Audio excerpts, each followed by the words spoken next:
ഉഷ്ണതരംഗത്തിലും കൊടുംചൂടിലും സംസ്ഥാനത്ത് 257 കോടിയുടെ കൃഷിനാശം. 60,000 കർഷകർക്കാണ് കൃഷിനാശമുണ്ടായത്.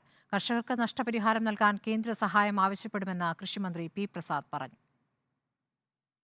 സംസ്ഥാനത്ത് വേനൽ മഴ കുറഞ്ഞതാണ് വ്യാപക കൃഷിനാശത്തിന് കാരണം. ഇടുക്കി, വയനാട്, പാലക്കാട് കാർഷിക മേഖലയിലാണ് കൂടുതൽ നഷ്ടമുണ്ടായത്. ജലദൗർലഭ്യത്തെ തുടർന്ന് കീടബാധ കൂടി, വിളവ് കുറഞ്ഞു. നെല്ലുൽപാദനത്തിലും വലിയ ഇടിവുണ്ടായി. വരും ദിവസങ്ങളിൽ നഷ്ടത്തിന്റെ അളവ് കൂടും. കോടികളുടെ കൃഷിനാശമുണ്ടായത് ഭക്ഷ്യസുരക്ഷയെ ബാധിക്കുമെന്ന ആശങ്കയുണ്ടെന്ന് കൃഷിമന്ത്രി പി പ്രസാദ് പറഞ്ഞു. വലിയ പ്രതിസന്ധിയാണ് നമ്മുടെ കാർഷിക മേഖല നേരിട്ടുകൊണ്ടിരിക്കുന്നത്. ഇതൊക്കെ വരുന്ന ആളുകളിൽ നമ്മുടെ ഭക്ഷണത്തിന്റെ കാര്യത്തിൽ ഇതെല്ലാം പ്രതിഫലിക്കും. സാധനങ്ങളുടെ ലഭ്യത കുറവിലേക്ക് അതെത്തും. അങ്ങനെ കുറയുന്ന അവസരത്തിൽ ഉണ്ടാകുന്ന മറ്റ് നടപടികളെല്ലാം ഉണ്ട്, മറ്റ് പ്രയാസങ്ങളെല്ലാം ഉണ്ട്. അതൊക്കെയും അനുഭവിക്കേണ്ട അവസ്ഥ എല്ലാവർക്കും ഉണ്ടാവും. കൃഷി നശിച്ചു എന്നുള്ളതിന്റെ പേരിൽ കർഷകനുണ്ടാവുന്ന ബുദ്ധിമുട്ടല്ല ഉള്ളത്.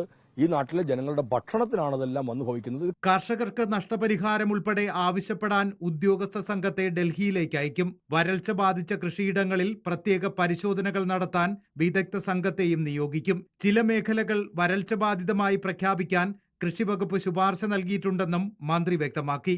ഉദ്യോഗസ്ഥന്മാരുടെ സംഘത്തെ ഡൽഹിയിലേക്ക് അയച്ച് ഇക്കാര്യത്തിൽ ഫലപ്രദമായ ഒരു ഇടപെടൽ തീർക്കുന്നതിനാണ് ഇപ്പോൾ തീരുമാനിച്ചിരിക്കുന്നത്.